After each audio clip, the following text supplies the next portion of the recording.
On tient à souligner l'extraordinaire coopération et communauté de valeurs qui existent entre la France et le Canada, et que la Légion d'honneur, qui est le premier ordre national français, promeut et récompense.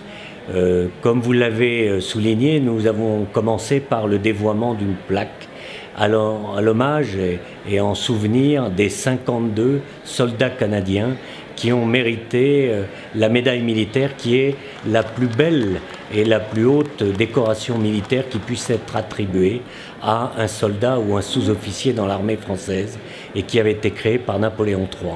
Ensuite, nous allons récompenser les mérites de 3 Canadiens qui ont dédié leur vie à la transmission de la mémoire.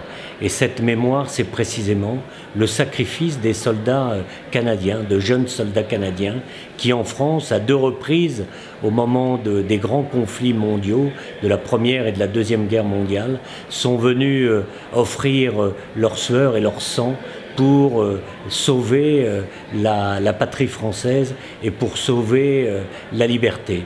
Et à ce titre, les Français leur doivent toute leur reconnaissance. C'est l'objet de cette plaque, c'est l'objet de cette Légion d'honneur qui récompense des mérites au profit du bien commun.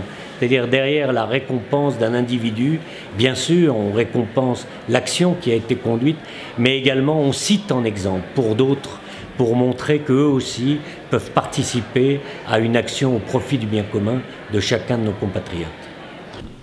Colonel Mark Austin, au nom du Président de la République, nous vous faisons chevalier de la Légion d'honneur.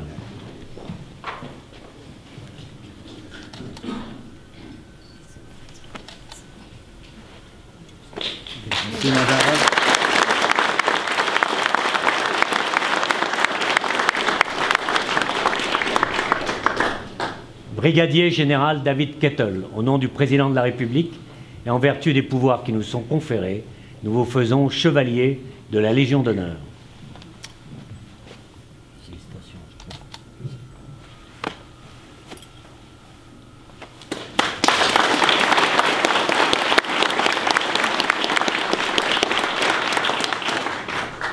Monsieur André Lévesque, au nom du Président de la République et en vertu des pouvoirs qui nous sont conférés, nous vous faisons chevalier de la Légion d'honneur.